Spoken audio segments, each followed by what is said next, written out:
Welcome home, everyone. We are back at our renovation project here in Southern California, and tonight I am working on our kitchen cabinet handles. So pretty much everything in this kitchen is set in terms of major construction, and the last thing are all these different handles and drawer pulls. And if you want to take a look at one of these ones I've got right now, I'll show you the styling we chose. Now, we went with a lot of chrome fixtures in this area. Most of the home, the furniture is gold accent, and so we are using these. These are chrome handle pulls, and they have just a slight kind of variation to how it looks on the ends. It's a little bit fatter, but it just gives it a little bit more uniqueness, I guess, to what otherwise might be a pretty standard looking design. And these, I think, are simple but elegant, and the chrome finish does give it a pretty good appearance. Now, whenever you're doing kitchen drawer handle pulls, you can't just buy one and just put it everywhere, because every drawer has a different, I guess, a different style of handle or knob that's appropriate. A lot of times, your drawers that pull out and are horizontal will use a kind of bigger handle like this. Your upper cabinets will use little knobs, maybe like this, right? And then your standard, your standard lower cabinets that have just a regular kind of swing out opening will typically have maybe a 3 or a 4-inch handle pull, kind of like this. So I have all the varieties and styles, including I've got these shorter ones. I think these are 3.5 inch. These are 7-inch. And then we have knobs, just in case I want to use knobs on the top handles, something like that, right? Then I got these longer ones that are going to go on drawer pulls that pull out. And then I also have extra long ones like these, just because I'm not sure which one I want to use, the long one or the short one, or the longer one or the even longer one. In any case, I think the main reason I want to make this video is not because you have to select all these drawer handles and I think it's important. It's more so of a message. If the person installing these drawer handles does it incorrectly, no matter how much money you spent on your kitchen cabinets, no matter how much money you spent on all your hardware, it doesn't matter. It's going to look ugly. So what I'm actually here to do is I'm going to tape off, measure, and potentially demonstrate with this tool, which helps you set cabinet markings, exact markings for the size of the hole spacing, right? I might actually go through and do a couple markings with this type of tool to demonstrate how exact and detailed I want this installation to be. The worst feeling you can have when you're remodeling a kitchen is to do all this hard work, nice appliances, nice countertops, nice cabinets, nice everything. And then you get to the end and the contractor installs your 2 cabinet handles like this, right? And once you drill a hole into these cabinet faces, it's very difficult to fix them because you would have to putty the hole, repaint it, do all this work, touch it up, and then drill the hole again. It's a mess, right? Now, a couple tips. You can see that this drawer here is not really level, right? So you need to make some adjustments first, because if someone comes in and says, oh, I'm gonna put the handle here, and then just come right across here and put the handle in, if they don't account for the door being a little bit crooked, then you're gonna have a problem when they install it. So I like to get all the faces of the cabinets lined up, right? And you line them up with all the adjustments on your hinges to make sure that it is closing balanced like this. Same thing, I think, with this door right here. We have to fix this balance because when you install door handles and the doors are unbalanced, it still looks ugly too. Right? So everything kind of contributes to this overall problem.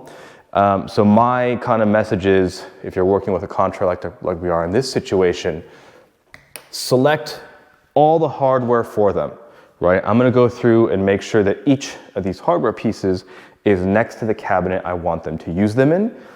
And then I'm gonna use tape to mark off where I think the location should go. And then when I talk to the contractor, I let them know, this is the most important part of this project. Spend double, triple the amount of time than you normally would to make sure these handles go on correctly. Anyway, let's get you into time-lapse mode and let's mark the crap out of this whole kitchen. All right, let's take a look at what we've done here for the kitchen. Now, I've labeled every single type of handle I plan to use, A, B, C, and D, going from shortest to longest. So these are my, I think, 3 1/4 or 3 1/2, 5-inch, 8-inch. I think this is like 12, right? And then I've gone and labeled each of the cabinets with the corresponding door handle in the relative position that I want it, right? So these B or medium-sized ones are going to be vertical near the bottom corner, right? This one is going to be horizontal in the middle plate. This one's horizontal but in the center plate, and that's because this is a pretty hefty, drawer pull for the garbage, and this is going to be used all the time, so I want this to be on the thicker part of the wood, right? Now, when you look on this side, we have a B handle that's going to be vertical. All of these are pull-out drawers. These are going to be the longest ones that we have. These are pull-out horizontal, right? I've got this one long cabinet here that's a pull-out. That's also going to be horizontal. And so I'm actually going to be running out of these D extra long handles. So I have to get one more. And then on the back sides here, we've got the longer handles. So I've got everything measured out. I'm also leaving my cabinet measurement tool. Whether or not the contractors use that, I'm just gonna leave it there. Like I said, I'm gonna have a conversation with my contractor before they start to just reiterate how important it is to be exact with this process. I don't have the right tools today to kind of line up all of the cabinet drawers, but honestly, that is something that should be their responsibility.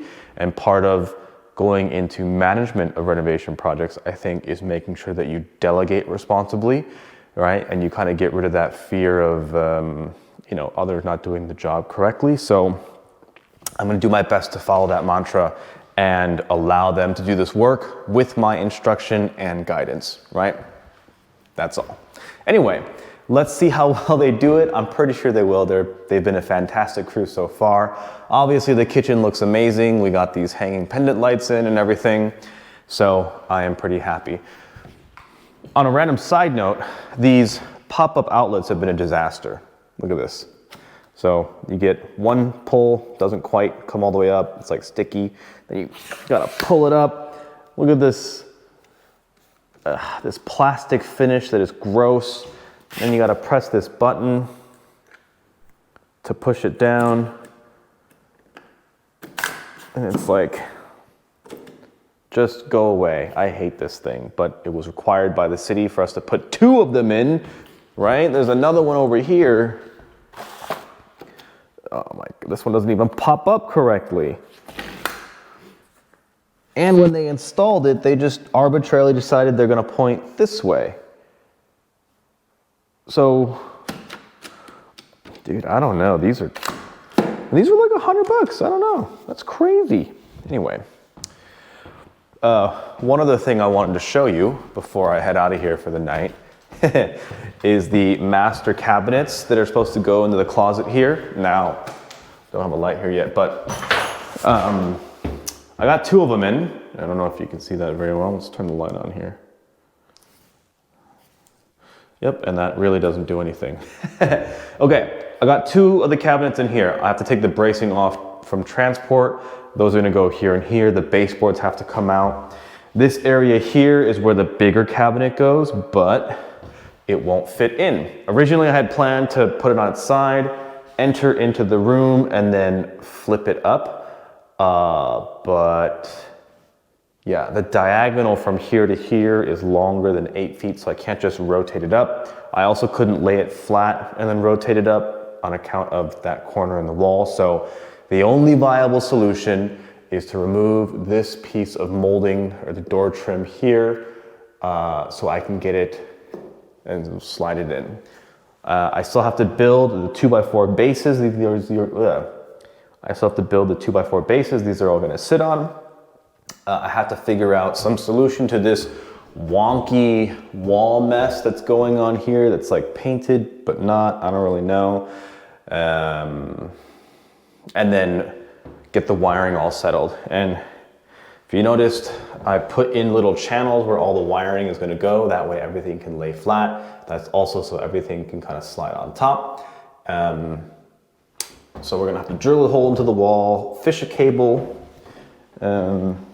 maybe a second outlet perhaps, or maybe I'll just do it in conjunction with this. I'm not sure. I'll let the electrician decide what's easiest, or maybe we'll do a socket on the inside. But at least all the wiring is kind of ready to go. There is a 120 volt to 24 volt DC adapter, 12 volt DC adapter that's needed for this entire kit. So that's gonna have to be placed somewhere too. Anyway, that's all for tonight. I'll catch you guys on the next one. Thank you.